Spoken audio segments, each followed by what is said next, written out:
Without free speech, there is no democracy.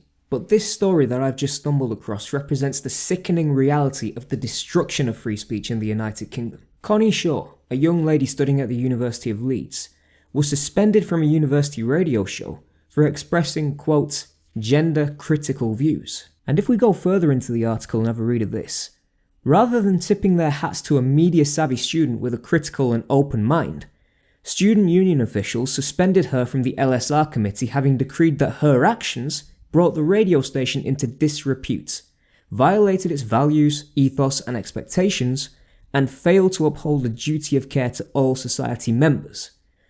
Ms. Shaw has since been told that she will remain barred unless she sends a written apology to the membership and agrees to attend an online political re-education course. Now, looking at this objectively, I don't doubt for one second that there are people who will have taken offence to this. I mean, we live in a day and age where people get offended by pretty much anything. So I don't doubt that there will be some people who are pretty upset with what was spoken about on that radio station. I don't doubt for one second that people will disagree with the views that were heard on that radio station.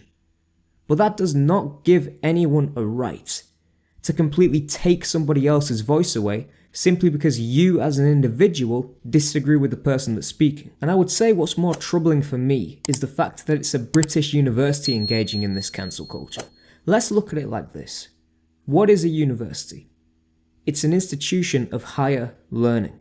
It's a place that pursues knowledge, understanding, developing and listening to different ideas. We cannot simply, in all good conscience, shut down one way of thinking simply because a group of people believe we need to think another way. University is a place where different ideas should be discussed openly, freely and fairly. Young people don't go to a university or to a higher institution of learning with any kind of preset bias. No, they go there to expose themselves to new ideas, new ways of thinking, different people with different ideas. If we're simply going to shut that down, well then it's not really a university anymore, is it? Because you're not pursuing different ideas, you're not pursuing knowledge. What you're pursuing is one standard way of thinking. That is not an example of protecting free speech and protecting higher learning. That is simply saying you will subscribe to this way of thinking and nothing else.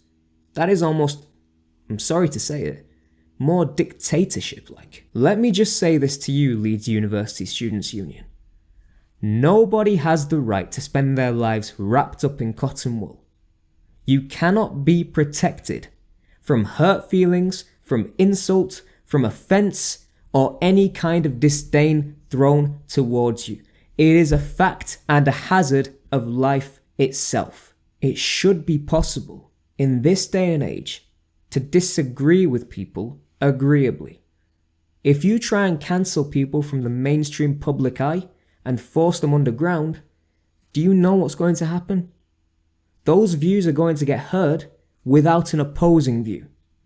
And that is where the danger lies, because if genuine hateful views are spouted in the mainstream public eye, if you then decide to cancel that person entirely, they then set up their own radio network or news channel, whatever it may be, broadcast it underground away from the mainstream public view, those views are going to be heard without the opposing view, meaning that the listeners are only subjected to one way of thinking.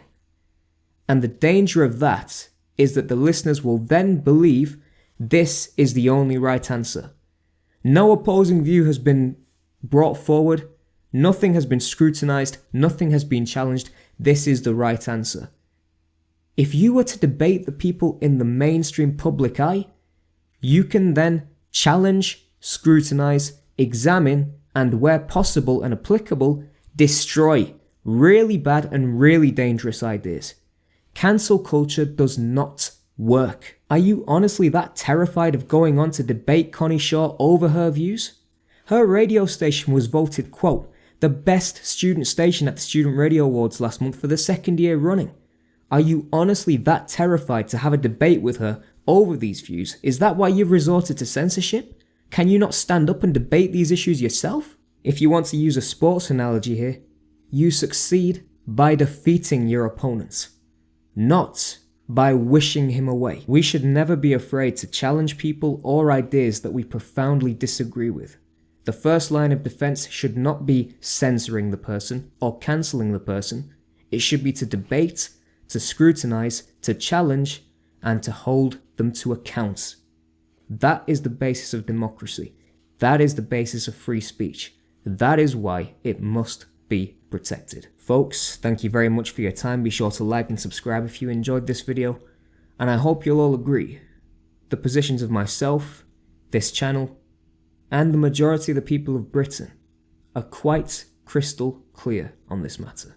Thank you.